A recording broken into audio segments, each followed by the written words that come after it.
Hola mis queridos amigos, una vez más estamos aquí para estudiar la maravillosa palabra del Señor. En este momento queremos hacer un breve estudio acerca de lo que es el santuario, porque nosotros estuvimos viendo en Daniel el capítulo 8, versículo 14, que había una profecía que decía hasta 2300 tardes y mañanas y el santuario será purificado. Estudiamos en Daniel el capítulo 9, que es una explicación de esa profecía. Nosotros vimos cuáles eran los detalles que iban a suceder en esa profecía y vimos que el año 1844 es la fecha en que iba a ocurrir o iba a empezar la purificación del santuario. Ahora, queremos saber qué es eso de la purificación del santuario. Por eso quiero invitarte a que hagamos un repaso sobre este asunto del santuario. Quiero que tengamos ahora una palabra de oración para que Dios pueda conducirnos en este estudio. Amante y bondadoso Dios, alabado y glorificado sea tu santo y bendito nombre. En esta mañana, en este día, oh buen Dios, venimos delante de ti. Vamos a estudiar acerca del santuario, a donde está revelado tu plan de salvación. Queremos implorarte que cada una de estas personas que nos ven puedan entender esta gran verdad acerca de tu santuario, Señor. Te pedimos que tu Santo Espíritu nos guíe y nos acompañe. Por amor a Cristo Jesús. Amén. Bien, para hablar acerca del santuario es necesario que hablemos acerca de el inicio del gran conflicto entre el bien y el mal. Cuando nosotros estuvimos estudiando acerca de el libro La Fe de Jesús, uno de los temas que vimos fue el origen del mal. Nosotros vimos, la Biblia nos presenta que el pecado, el primero que cometió pecado fue Lucifer. Cometió pecado allá en el cielo. Y la Biblia nos dice que este ángel se llenó de envidia contra Dios, se llenó de celo contra Dios y tuvo una pretensión tan grande que quiso ocupar el lugar de Dios allá en el cielo. ¿Y qué hizo él para llevar a cabo todo su mal? Lo que él hizo fue que él manchó la reputación de Dios allá en el cielo. La Biblia nos dice que él arrastró a una tercera parte de los ángeles. Ahora, ¿cómo él arrastró o engañó a una tercera parte de los ángeles? Pues obviamente que lo hizo hablando mentiras en cuanto a Dios. Y nosotros estuvimos viendo algunos versículos en cuanto a eso. ¿Cuáles fueron las acusaciones que Satanás lanzó contra Dios? Bueno, una de las cosas que él decía era que Dios es egoísta. Decía que Dios es injusto. Decía que Dios hacía asesión de personas. Decía que la ley de Dios no se podía guardar. Es decir, manchó la reputación de Dios allá. Malogró a Dios. Presentó a Dios de una manera arbitraria allá en el cielo. Y hizo que una tercera parte le creyera a él, y entonces estos ángeles cayeron también. Y entonces desde ese momento se ha originado todo este gran conflicto. El problema que tiene Dios no lo tiene porque el ser humano cayó, sino porque Lucifer, en la misma capital del universo, manchó la reputación de Dios. Así que Dios, en su inmensurable amor y misericordia, cuando Lucifer hizo esto, no lo exterminó, porque la solución al pecado no es exterminar al que comete el pecado. La solución al pecado es que Dios deja que se revele cuál es el carácter del pecado. Y eso es lo que Dios ha hecho. Dios ha dejado que en el transcurso de toda la historia nosotros podamos ver cuáles han sido las consecuencias del pecado. Vemos este mundo terrible en el que vivimos. Todo es consecuencia del pecado. Así que Dios no destruyó a Lucifer inmediatamente, sino que dejó que él viviera. Porque si lo hubiese destruido inmediatamente, los ángeles del cielo hubiesen dicho, bueno, pues Dios, el que no le obedezca, lo va a exterminar inmediatamente. Así que los ángeles entonces le hubiesen servido a Dios por temor y no le hubiesen servido por amor. Y Dios no acepta un servicio de temor de nadie. Dios solamente acepta un servicio de amor. Así que desde ahí empieza todo este panorama. La Biblia nos presenta que luego entonces Dios creó a Adán y a Eva y le dio un mandato, le dijo que no comieran de cierto fruto. Dios tenía la intención con esto de probar si ellos iban a preferir amar a Dios voluntariamente o si no iban a amarlo.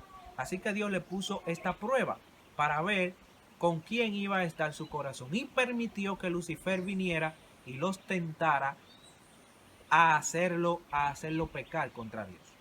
Y todos nosotros conocemos la triste historia. Adán y Eva escogieron pecar contra Dios. Pero Dios había establecido un plan para salvar al hombre. El plan de la salvación se había establecido desde antes de la fundación del mundo, porque Dios ama a sus criaturas. La razón por la que Dios no va a salvar a Lucifer es porque Lucifer no se ha arrepentido nunca de todo lo que él ha hecho. Pero la Biblia nos cuenta que cuando hay una persona que se arrepiente de corazón, Dios puede perdonarla del pecado. Pero ahora, ¿qué implica todo este asunto de que Dios pueda perdonarnos? Cuando una persona comete pecado, la Biblia dice que el pecado es transgresión de la ley. Así que cuando tú quebrantas uno de los mandamientos de Dios, eso es pecado. Ahora, ¿qué sucede cuando tú cometes pecado? Cuando tú cometes pecado, entonces la justicia de Dios dice que tú tienes que morir. Es decir, la Biblia dice en Romanos 6:23 que la paga del pecado es la muerte. Es decir, inmediatamente tú cometes pecados, inmediatamente tú debes de morir. Pero mira dónde se revela el amor de Dios y su gran misericordia.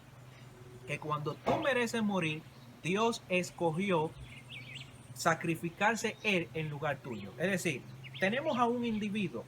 Este individuo cometió pecado.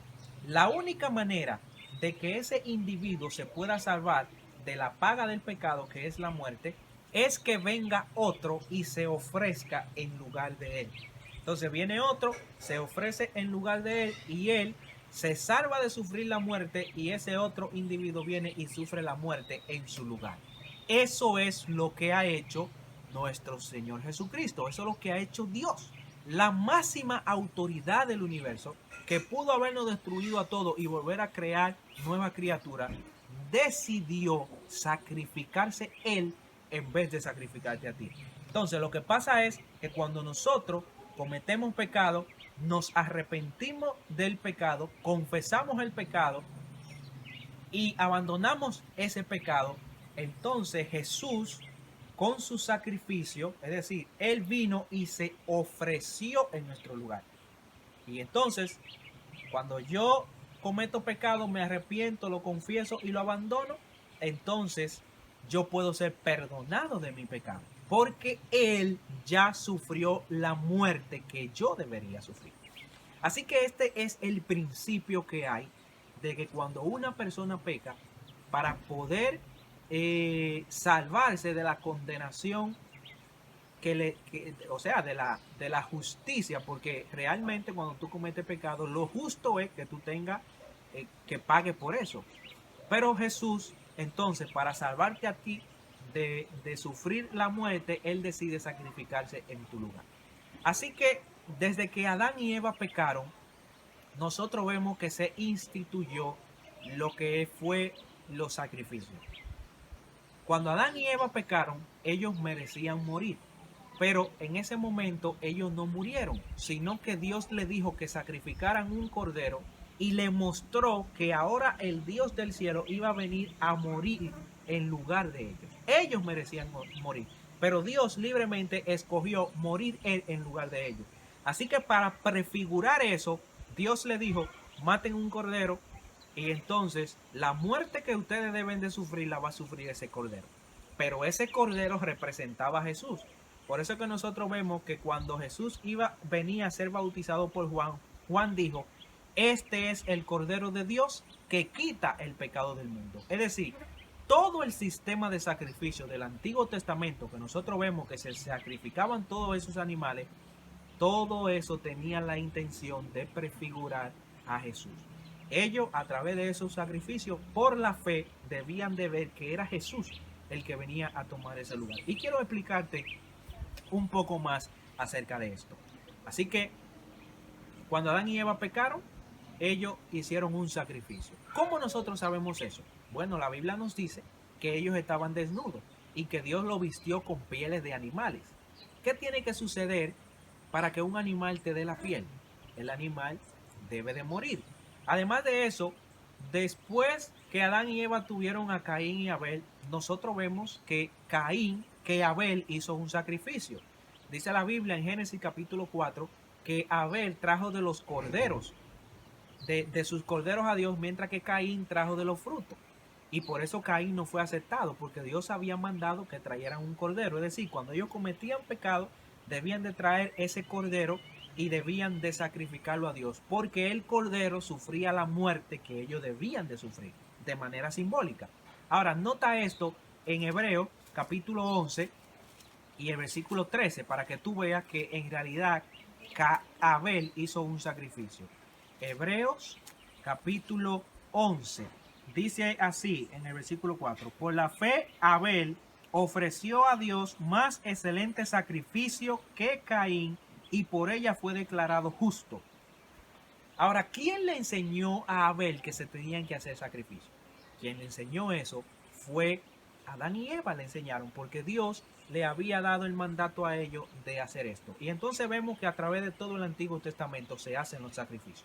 Nosotros vemos a Job haciendo sacrificio, vemos a Abraham haciendo sacrificio, a Noé, a Jacob, y entonces después vemos que cuando Dios eligió al pueblo de Israel, instituyó el santuario a donde se hacían un sinnúmero de sacrificios. Así que quiero invitarte a que nos acompañe en nuestro próximo estudio, a donde entonces estaremos mirando el santuario que Dios mandó hacer al pueblo. Porque cuando nosotros veamos el santuario, ahí es que vamos a comprender qué es eso de la purificación del santuario. Que Dios pueda bendecirte grandemente.